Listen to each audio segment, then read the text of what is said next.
e benvenuti in questo nuovissimo video. Io sono Ciubecca e oggi siamo qui nel mio mondo di Minecraft. Mi avete chiesto di creare il condotto e quindi oggi vi farò vedere come si fa. Intanto andiamo a cercare un posto con l'acqua abbastanza alta per creare il condotto e questo mi sembra un ottimo posto. Andiamo a prendere i blocchi che ci servono, intanto mettiamo una crafting table in modo da poter poi craftare il condotto e andiamo a prendere le conchiglie di Nautilus che si possono trovare o ammazzando i mob oppure pescando e il cuore del mare che si può trovare nei relitti oppure, come l'abbiamo trovato noi, nelle casse del tesoro. Poi dobbiamo andare a prendere i blocchi che ci serviranno per fare la cornice, per far attivare il nostro condotto, che possono essere o il prismarino o il prismarino cupo, oppure i mattoni di prismarino oppure le lanterne del mare. Tutti questi blocchi li possiamo trovare nei templi subacquei, quelli che ci sono sott'acqua, che sono comunque abbastanza rari.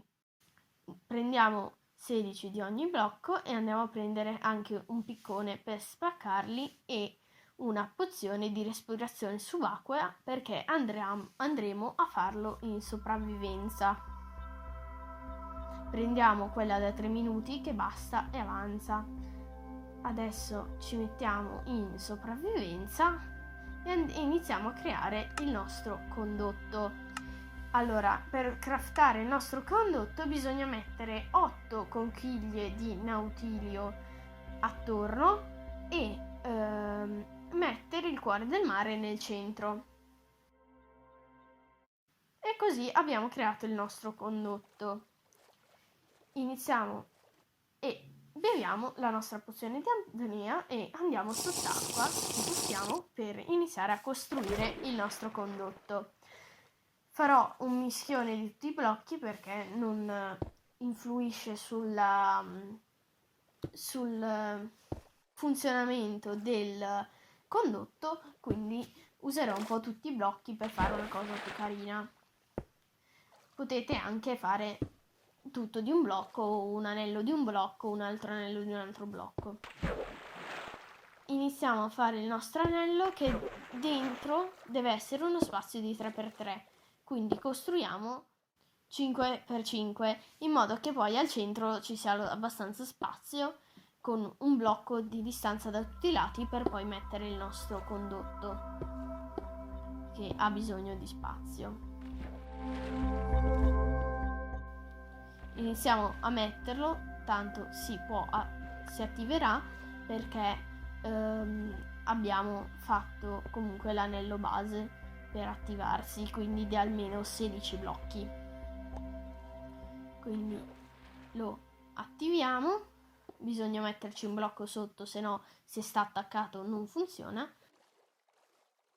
Spacchiamo e è attivato. Adesso continuiamo facendo gli altri anelli per potenziarlo e per farlo arrivare più lontano. Quindi partiamo a creare il secondo anello. Con il primo anello di 16 blocchi il range sarà di 31. Man mano che si aumenta di 7 blocchi il range si aumenta anche lui a sua volta. Quindi se adesso facciamo la seconda parte abbiamo 28 blocchi e quindi un range di 64 di distanza da ogni lato. Quindi facciamo l'ultima parte che ci porterà a avere 42 blocchi, quindi la fase finale, quindi tutta la cornice completa e ad avere un range di 96, una distanza di 96 e con questa parte completa, quindi quando abbiamo completato tutto quanto, possiamo avere una protezione anche dai mob, quindi a distanza, se un mob fino a 8 blocchi di distanza dal condotto, il condotto lo attaccherà e quindi noi saremo un pochino più protetti. Adesso ci allontaniamo per vedere se a 96 blocchi riusciamo ancora ad avere il segnale. Possiamo vederlo dal quadratino che abbiamo in alto a destra. Quando lampeggia, come in questo momento, vuol dire che sta per scadere la pozione e quindi che siamo troppo lontani. Alcune volte lampeggia anche quando si esce dall'acqua, quindi bisogna stare attenti, bisogna rientrare subito in acqua e vedere un attimo se siamo troppo lontani oppure se si ristabilizza subito. Adesso andiamo a spaccare il primo anello, quindi possiamo anche spaccare non proprio il primo anello, ma spaccare anche un po' a caso fino ad avere 28 blocchi, però noi per andare con ordine spacchiamo il primo anello e ci allontaniamo e a questo punto dovremmo avere un range di 64 blocchi. Quindi qua siamo arrivati e se andiamo più indietro non funziona, quindi in questo momento abbiamo finito.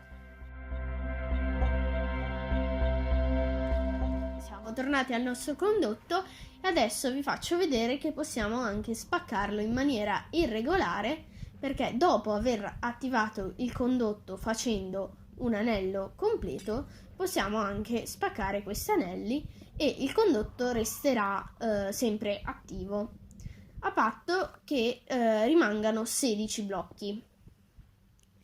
In questo modo potremmo avere il nostro condotto con una forma più particolare anche per fare delle creazioni creative sott'acqua, oppure per inserirlo all'interno di una città sott'acqua, subacquea, che creiamo appunto aiutandoci con le qualità del condotto, quindi con la respirazione e con la visione sott'acqua e con lo spaccare dei blocchi più velocemente. Vi faccio vedere fino a dove arriviamo. Qui già siamo molto vicini, ma si toglie il nostro effetto. Per questo video è tutto, iscrivetevi, lasciate like e noi ci vediamo in un prossimo video. Ciao!